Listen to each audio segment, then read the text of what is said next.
And thank you for joining us for CBN Newswatch. I'm Ephraim Graham.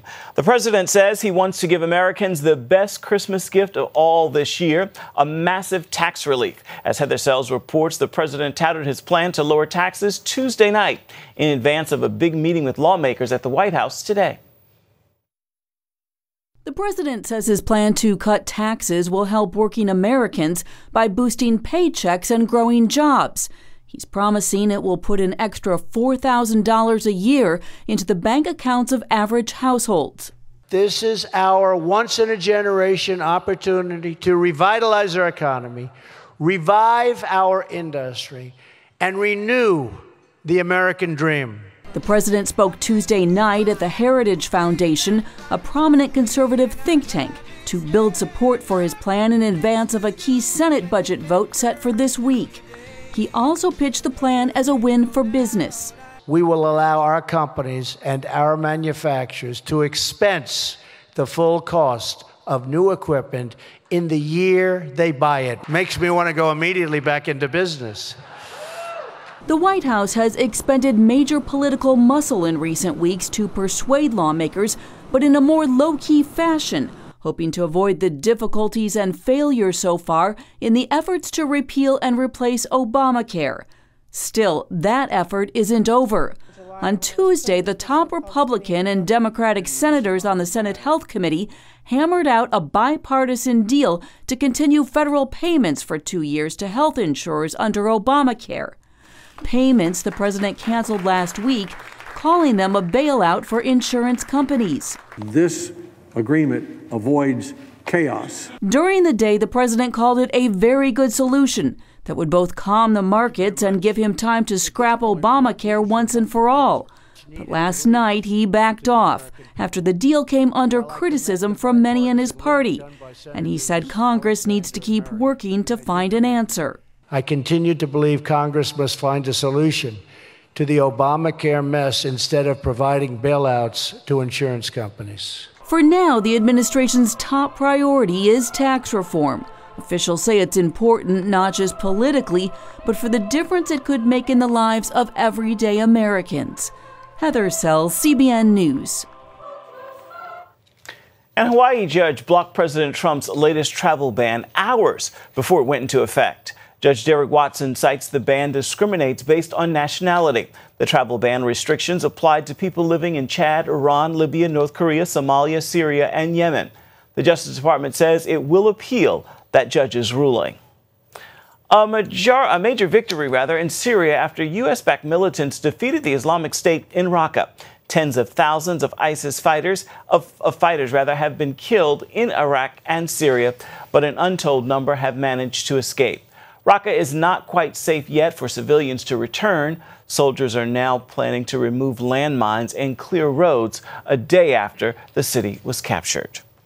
North Korea says it is not interested in diplomatic solutions with the U.S. until it develops a missile capable of reaching the east coast of America. While the regime pushes its nuclear aspirations, its ability in cyber warfare appears strong. CBN national security correspondent Eric Rosales has more on the latest hack involving the U.S.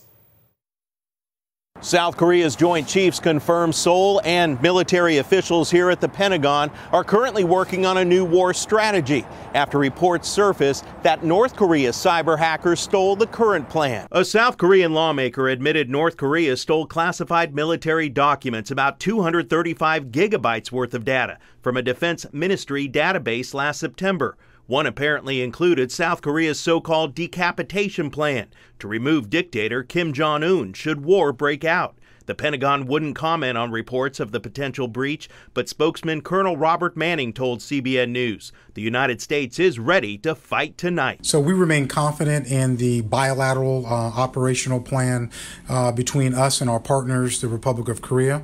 The ROK-U.S. alliance remains strong, and as we go forward, those plans are continuously refined. While those plans appear to be moving forward, experts say cyber defense is going nowhere. Policymakers, government leaders, even corporate leaders are not adequately recognizing risks that exist. Cyber analyst John Bambino Bennick says while the world relies on technology, it doesn't keep it secure. He adds governments, including the U.S., often don't act until major hacks take place. Despite first connecting to the World Wide Web in just 2010, North Korea already reportedly possesses a sophisticated force of some 6,000 hackers. There are training camps and schools that identify talent when they're young and train them in this stuff.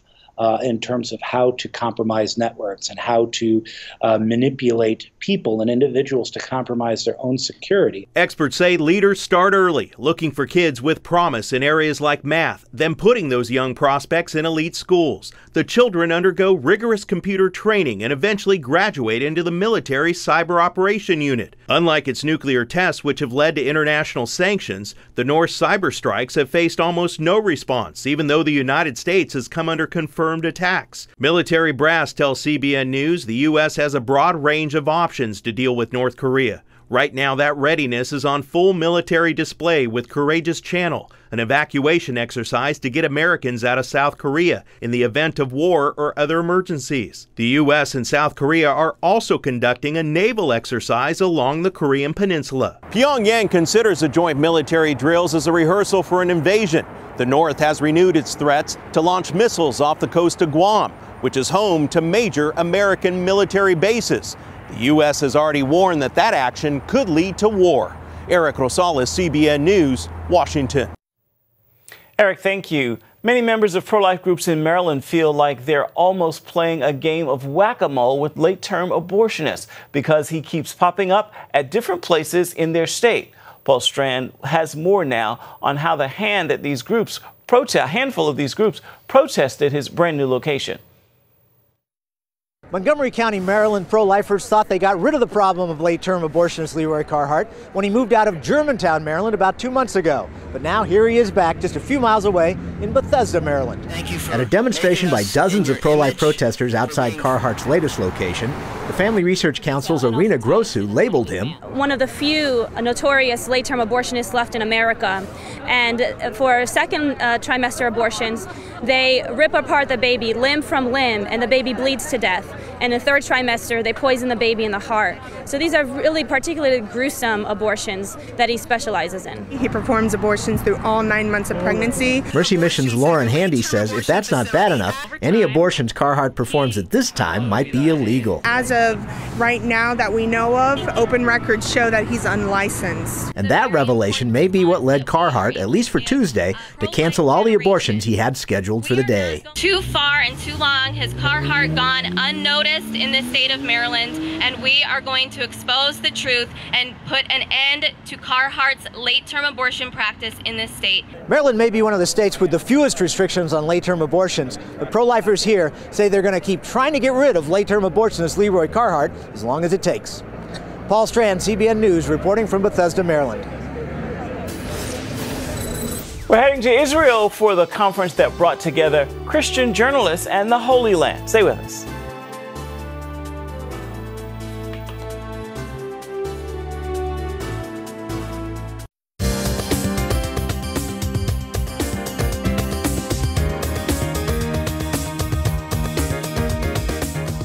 Tell Israel's story to the world. That is the challenge CBN's Gordon Robertson gave to Christian journalists meeting in Jerusalem this week. CBN Middle East Bureau Chief Chris Mitchell has more. The Israeli government invited CBN CEO to talk at its Christian Media Summit about the docudrama In Our Hands, The Battle for Jerusalem. It was all shot Ammunition Hill on location in Jerusalem. With Israeli actors. We went above and beyond to make sure it was absolutely accurate. CBN produced the film in honor of the 50th anniversary of the Six-Day War and the reunification of Jerusalem.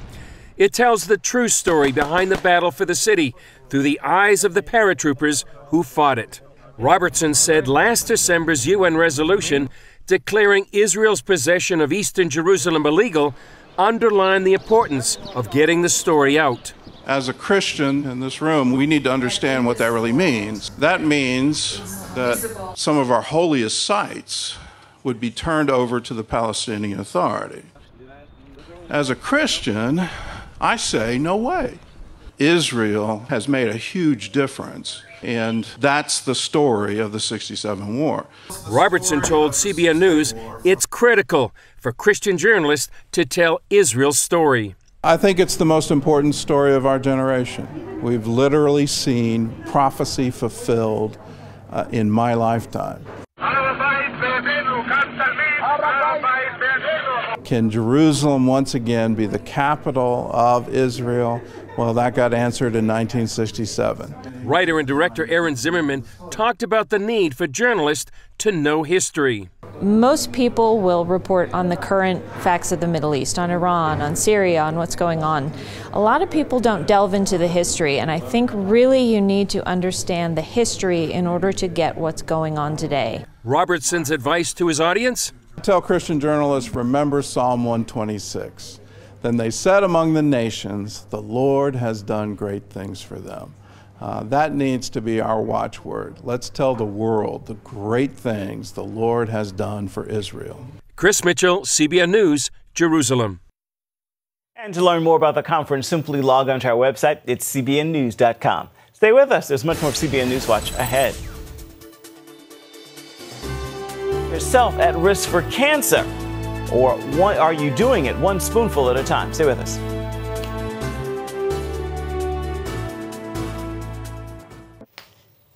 Scientists believe 2/3 of all cancers are caused by bad choices such as smoking, not exercising, and the granddaddy of them all, eating a poor diet. CBN Health reporter Lori Johnson shows us the dramatic link between cancer and sugar. A clear relationship between sugar and cancer leads scientists to two conclusions. Sugar use contributes to cancer, and going without it can slow growth of the disease. 100 years ago, most folks consumed only 4 pounds of sugar a year. That's this much. Now, however, the average person takes in 40 times this amount, 160 pounds of sugar a year. That's this much. Food manufacturers add enormous amounts of sugar, usually in the form of high fructose corn syrup, to products we consume all day, every day. Coffee drinks and cereal, soda and snacks, even foods you wouldn't expect like spaghetti sauce and peanut butter. This tiny container of yogurt contains more sugar than a candy bar. Now, scientists tell us sugar directly influences cancer cells. The amount we consume can either feed those cells or starve them. In a landmark study, researchers at UT MD Anderson Cancer Center fed mice high fructose corn syrup in percentages equal to what many humans consume. Those mice developed higher rates of lung and breast cancer compared to mice fed less sugar. The study also tells us something about people who already have cancer. One researcher said a lot of patients are told it doesn't matter what you eat after you are diagnosed with cancer. This preliminary animal research suggests that it does matter. And it just absolutely amazes me that medical science is just now finding this out. Fred Hatfield knows firsthand sugar intake matters after a cancer diagnosis. Back in 2012, his diagnosis was basically a death sentence. The doctors gave me 3 months to live because of widespread metastatic cancer in my skeletal structure. 3 months. 3 different doctors told me that same thing. It's a horrible, horrible feeling to have someone tell you that the person that you love only has 3 months to live and you're not going to be with him anymore. Then Fred heard about a low-sugar diet called the ketogenic diet, believed to slow cancer in some people. With nothing to lose, he gave it a try, and to his astonishment, it worked. And the cancer was gone completely. Fred's recovery didn't surprise Dr. Dominic D'Agostino. His team at the University of South Florida discovered mice with highly aggressive metastatic cancer continued living when fed a ketogenic diet. We have dramatically increased survival with metabolic therapy. So we think it's important to get this information out. And it's not just lab animals. Dr. D'Agostino has seen similar results in humans. I've been in correspondence with a number of people, probably at least a dozen people, and over the last year and a half to 2 years, and all of them are still alive. So despite the odds. And so this is very encouraging. The ketogenic diet means no sugar and no starchy carbohydrates like bread and pasta that convert to sugar. D'Agostino says cancer cells love sugar and starch because cancer thrives on the glucose from those foods. Remove the glucose and starve the cancer cells. Glucose also fuels our healthy cells, but if it's not there, those cells can switch to an alternate fuel source called ketone bodies. Cancer cells only run on glucose.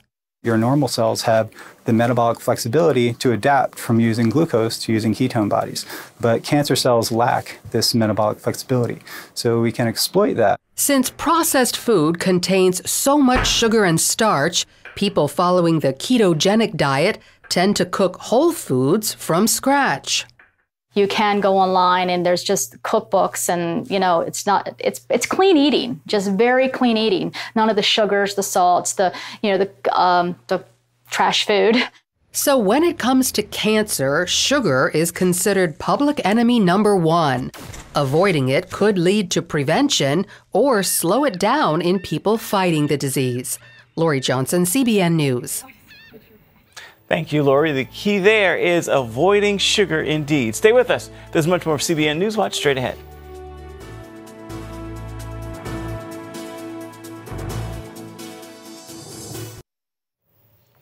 A surprise discovery in Jerusalem leads to an underground section of the Western Wall hidden for nearly 2,000 years. While digging, archaeologists also found another surprise from Roman times. Chris Mitchell brings us that story now. He's in Jerusalem. This is known as Wilson's Arch. Archaeologists began digging under this covered area to determine its age. Where we're standing right now, we're standing underneath Wilson's Arch, underneath the indoor men's section of the Western Wall Plaza. The excavation started about 2 years ago. We drilled down these beams to support the floor because one of the main goals of the excavation was to not interrupt with the prayer activity going on. Wilson's Arch is one of the only intact visible structures remaining from the Second Temple period. It was part of a bridge that served as a passage for people to enter the Temple Mount. Although its existence wasn't a surprise, the sight of huge stones buried for 1,700 years is still a scene to behold. We knew it was here, but to see it is very exciting. This is the Western Wall. This is the exact same thing as you see upstairs and outside. The preservation here is a lot better because it's been covered for the past, no rain, no sun. The preservation here of the stones is probably the best of the stones in the Western Wall that we know of today. Still, once under the street, archaeologists came upon a surprise. The most interesting thing that we found over here is a building, a semi-circular building or theater-like building. Dr. Avi Solomon said it's the first time in 50 years here that a public Roman building like this has been found. Therefore, the importance of the excavation is enormous. And it also confirmed historic documentation of a theater near the Temple Mount. This shows us the change of the culture of the city from a Jewish city focusing on Temple Mount. Jerusalem changed into a Roman colony that has different needs and different uses. One of them is building entertainment, leisure buildings as this theater-like structure. And there's more. Underneath where the floor originally was, we exposed a drainage channel that is built out of stone. And Lieberman adds, this could ultimately lead to an interesting destination. It might even connect to the same drainage channel we know in Robinson's Arch and in City of David. And if that's true, you could probably walk from underneath the Western Wall Plaza, prayer plaza of today, the modern Western Wall Plaza, all the way to Pool of Siloam. Archaeologists hope to open the site for sightseeing in a few years.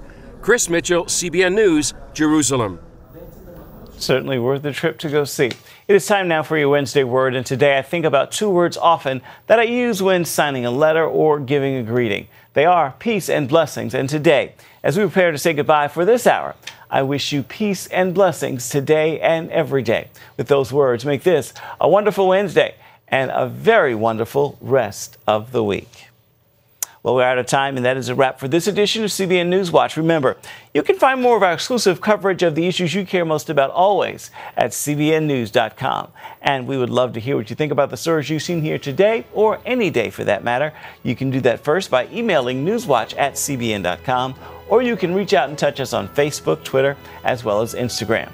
Once again, I hope you'll join us right here again tomorrow for another great day. Make this a wonderful Wednesday. We'll see you right back here come tomorrow.